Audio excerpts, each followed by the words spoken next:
Pour moi, la méditation, c'est vrai que ça permet de se retrouver parmi le brouhaha du quotidien, se recentrer.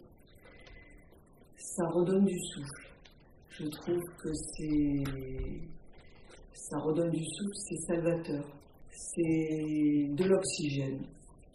Beaucoup de gens parlent d'apaisement dans la méditation, c'est vrai. Mais pour moi, ça me redonne un second souffle. Parce que je suis partie un peu loin à l'intérieur de moi. Et je me reconnecte. Et du coup, c'est une énergie nouvelle.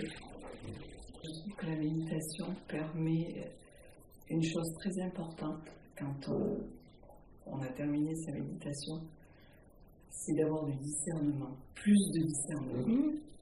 Ce qui manque beaucoup, souvent dans le quotidien, quand on est dans le flot de toutes les choses qu'on a à faire.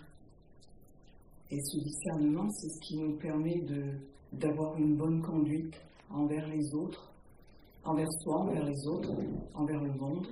C'est le lien, quoi. Moi, ça m'apaise, ça me reconnecte à moi-même. Je retrouve ce qui est essentiel.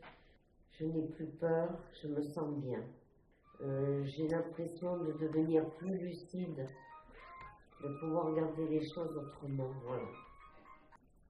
Alors, pour moi, la méditation, je l'ai découvert début d'année, en fait, quand on a commencé. Et tout de suite, j'ai ressenti, et ça m'a confirmé par la suite, comme un œil intérieur, une oreille intérieure. Un œil comme pour me dire, tiens, là, tu vois, là, ça l'avait à cet endroit, là, ça va mieux, là, tu vois.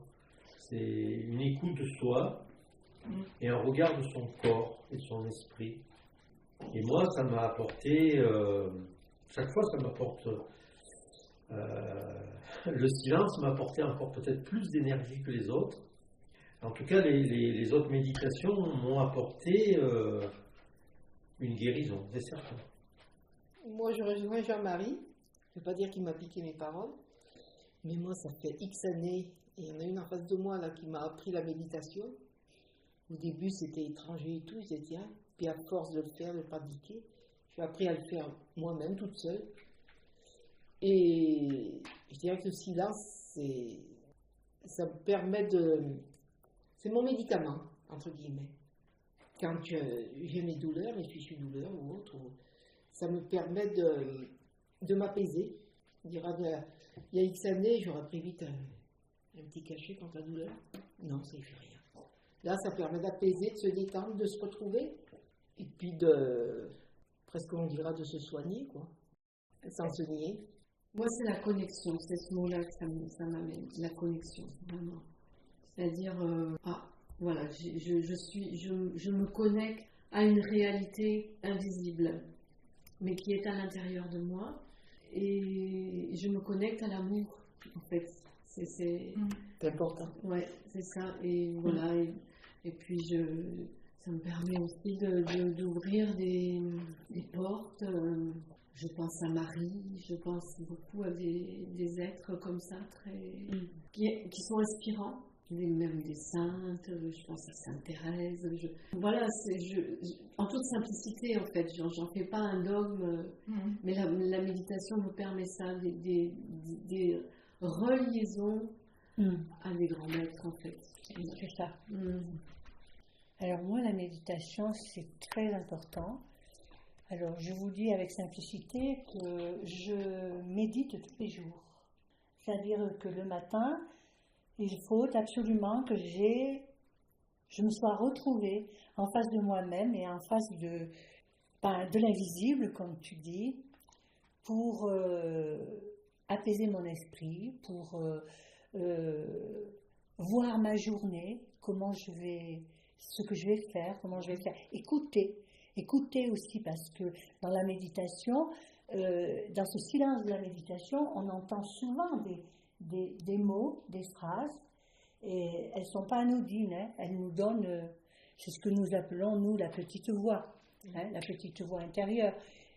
Mais moi, personnellement, si je saute un jour, ben, parce que je ne peux pas le faire, parce qu'il y a du monde chez moi et que je ne suis pas tranquille, parce qu'il faut être tranquille pour faire ça, ben, je vous avoue franchement qu'il me manque vraiment quelque chose. Ça fait partie de moi. Voilà. Ça sème des graines juste que dans nos gestes du quotidien. Bien sûr. Par exemple, quand on balaye ou quand on fait le jardin, Jean-Marie peut en témoigner, on peut aussi être.